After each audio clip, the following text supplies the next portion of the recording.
Hello, everybody. Dr. Lonnie Stewart here from the Healthcare Education Transformation Podcast. Are you a physical therapy student about to start studying for the National Physical Therapy Examination? Or maybe you're a professor, a program director, or clinical instructor who teaches DPT students preparing for the NPTE? Either way, we would recommend checking out our sponsor, NPTE Final Frontier, and the community they've built around preparing for and succeeding on the NPTE. That exam and the preparation that goes along with it can be long, tedious, difficult, and stress inducing, but it doesn't have to be. NPTE Final Frontier has the tactics and resources to help address all of the usual barriers. They even have scholarships to help with NPTE study courses, FSBPT registration fees, and even research opportunities.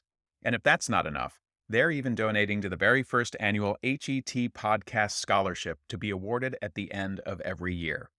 Go to npteff.com for all of the details and use code HET for 10% off all purchases.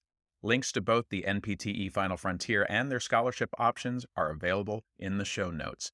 And now, let's get ready to learn. Hello, everybody. Dr. F. Scott Feil here with another Teach Me Something Tuesday episode.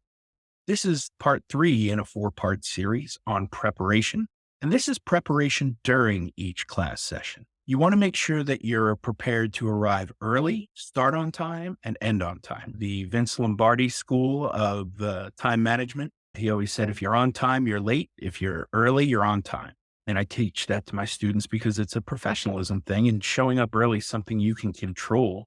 Knowing how to navigate and leave early enough, even with traffic or accidents or anything that may occur, you want to make sure that you still have enough time to get there ahead of time. So it shows respect for everyone's time, and that encourages your students to do the same, right? Living by example. So I try to get to the classroom a little early, not only to set up for class, but to talk to students informally, ask how their day's going, what they've learned on the day, what the plans are for the weekend, stuff like that.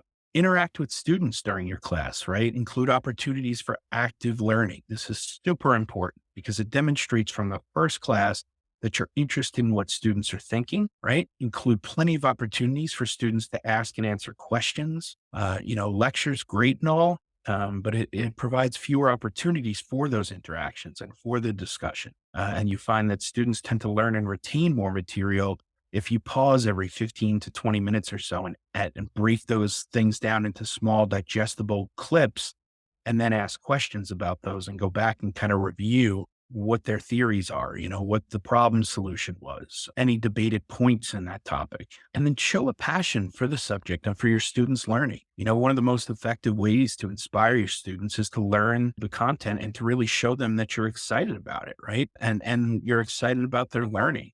And I think, luckily for me, the content I teach is stuff that I've been passionate about for many years. So I know it fairly well just from life experience, but I also lived it enough to really know that I enjoy what I do and I enjoy what I teach. Then when responding to your students, both questions and comments, use both verbal and nonverbal cues to show them that you're listening engaged, right? Don't use this time to look down at your notes and remind yourself of the next topic. Really be present and listen, because students can perceive these actions and indications that you're not really listening to what they're saying. Be flexible. Be prepared to have good days and bad days in the classroom, right? If you're not getting good results teaching in a particular way, change it up. Try something new, right? If students in your discussion or lecture section are extremely quiet, break them up into smaller groups, solve a problem or an answer to a tough question. Change things up a little bit, vary it, or, try to break the monotony of things sometimes. Your students appear bored, include more opportunities for active learning, right? Pause in the middle of class to have students ask questions, provide examples, solve problems. Don't assume that students look bored because they know the material and then decide to speed up your pace. That's probably not the case, right? It may be instead that they're just having trouble understanding what you're presenting to them.